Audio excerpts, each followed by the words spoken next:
found one of those buttons. The button you found happens to be about how to be an expert, how to be perceived as an expert. You are one, no doubt about it. You know. So, first of all, let me tell you this. All the buttons down here, all those strategies, they're equally important, literally. There's no such a thing like one thing is more important than the other one. And keep this in mind, the public, the people who come to you cannot, especially if you're a dentist, they cannot perceive, they cannot evaluate whether you're an expert or not. So 99% of the time, if they like and refer you, they will actually refer you because you're a jolly good fellow, because they like you, you and your staff, they like the ambience, they like that whole feeling. Nevertheless, you want to be perceived as the expert. And you cannot do that by you saying, I'm good. You cannot do that with flyers and coupons and name it. You cannot do that. How do you do that?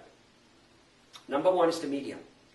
The media must talk about you and give professional opinions. Frankly, those opinions could be not in your field.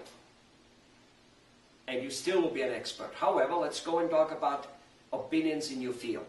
How do you do that? It's quite simple, actually. If you want to talk about something in your field and you go to the media in your local area, which is important, that's where you need to be, local area, because that's what the people who will be spending money with you are reading. All right? A local media does you better than being in dentistry today if you happen to be a dentist. That's just all there is to it, which doesn't mean we wouldn't want to get into dentistry today also, I'm not saying. Okay? Because we can, you know, reuse it. However, the way to get in it, so if you just go and talk about a particular health matter, chances are you'll not get in and the media will tell you, go and advertise with us. The way to do it is, you scan with large newspapers, New York Times, LA Times, this type of paper, and, you know, kind of that type of paper, what articles which have appeared about a particular topic which is somehow in your arena. Also, you scan medical magazines, big ones, okay, which wrote about something, okay. To a certain degree, the ones to the public are usually slightly better, but not necessarily, you know, exclusively better. And you find out that XYZ magazine, and by the way, that could be a magazine, that could be a newspaper, and it could be in the country or outside the country, Japan, Europe, for that much in Africa, Singapore, it doesn't matter, all right? So somebody writes about something in one of those big things. Usually they have a particular person or an institution they kind of write about, and he says this. You take both, the guy who they were talking about and the media, the name of the media. So let's say New York Times talks about a Japanese researcher in a Japanese or in a European university. Who cares? You put those things together and then make a comment on what was said there. Positive or negative, against or for, does not make a damn difference. You keep your personal integrity and you say what you say.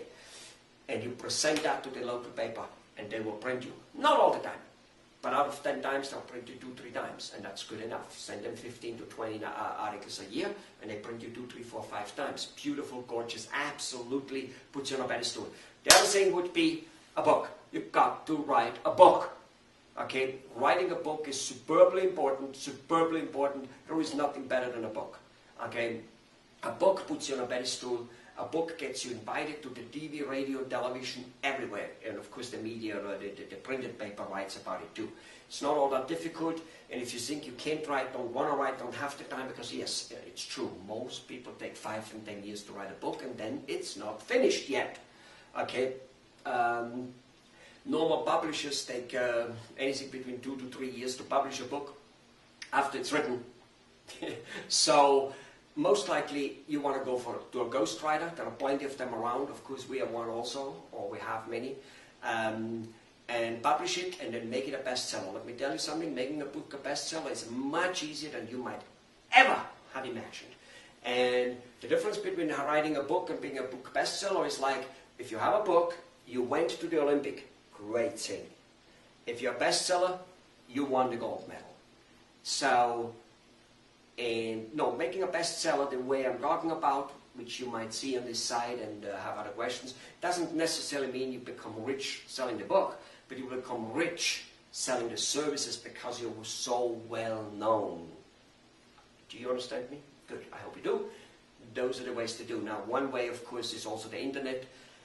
The internet, Google, for instance, is a driving force in the internet. They're not the internet, but they're a driving force. They will promote you as an expert if you do the right thing, which is what?